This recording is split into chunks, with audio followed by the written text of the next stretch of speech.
Okay guys, here we got a 1HDT motor, basically same setup on the 1HZ cylinder head.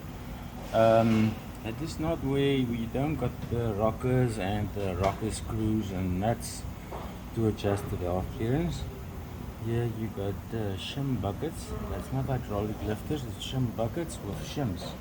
So every shim got a different thickness, and then your valve clearance is you got a range from the intake to 0.15, 0.20 and 0.25 millimeters, and then on the exhaust side the correction is 0.35 to what's it now 2 point interruption. Exhaust side 0.35 to 0.45 millimeter range.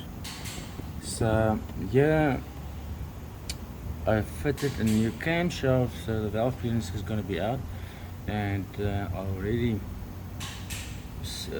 adjust most of it.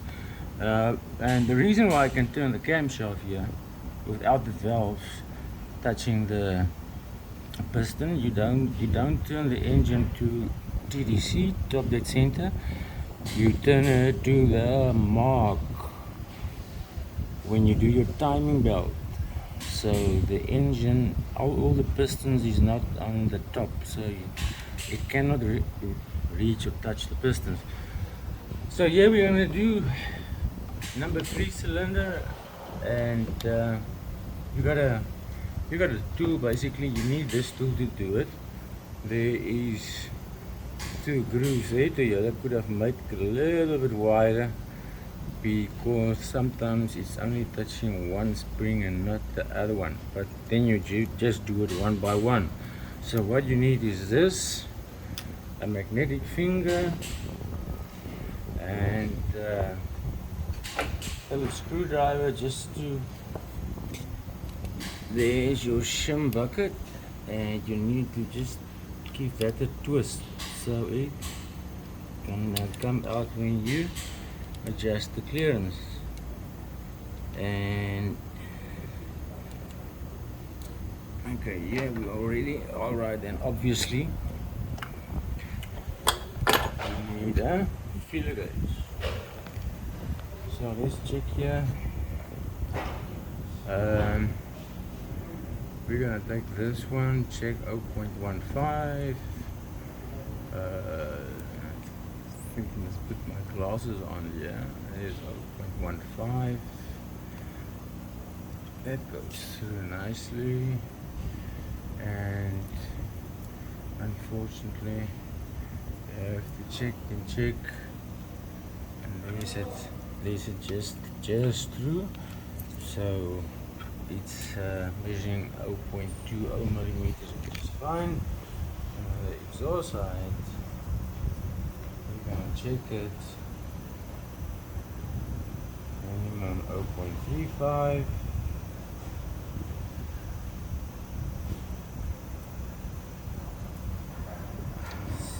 Just nicely there at 0.35. But if you need to adjust the valve clearance, I'm just going to show you how to do it. If this little tool here, and you must turn it and try to get that 2 notches so it can take both springs. And there you go. It's only turning the intake, so we're gonna remove the intake one with magnetic finger. Give it a little twist here. Sometimes keep the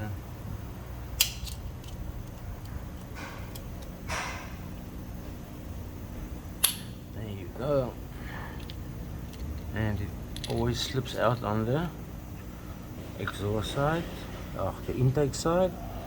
The only one that you cannot get out there is this one here. The exhaust on the number 6 cylinder. They are no space to get it out of there. So you started with that because then you just slightly loosen the camshaft so the camshaft will lift, and then you use the tool, push it down, and only then you can get that shim out. So that is a bugger.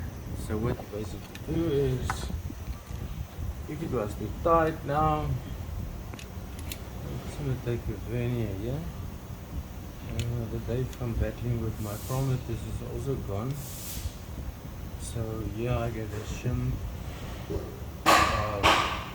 2.90.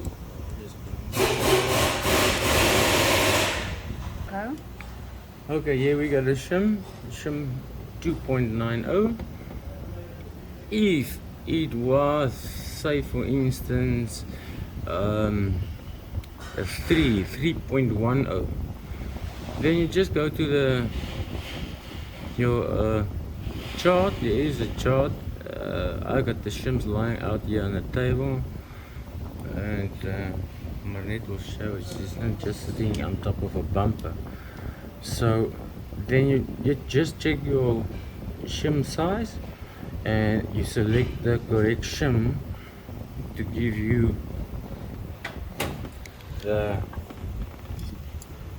correct valve clearance. By replacing it, you choose your shim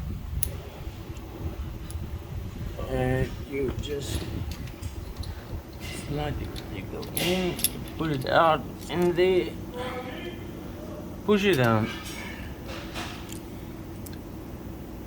loosen your tool,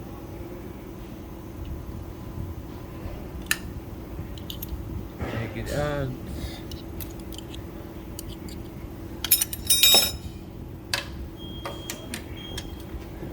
Between the camera.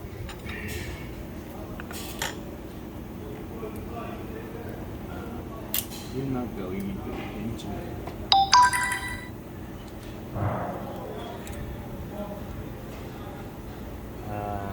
The valves on space. Okay, and then we're just gonna check it again. You check it again, and what's it? 0.15 minimum. Let's go through. 0.25 is there.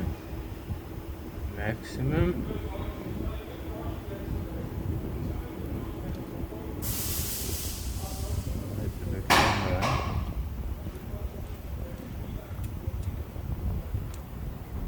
That's a little bit tight.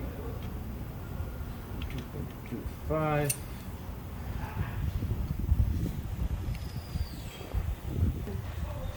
Okay, and so there I got 0.25, and it just goes through nicely, so that's correct. So that is the way you do the shims on the 1HZ and 1HDT. Thank you and goodbye.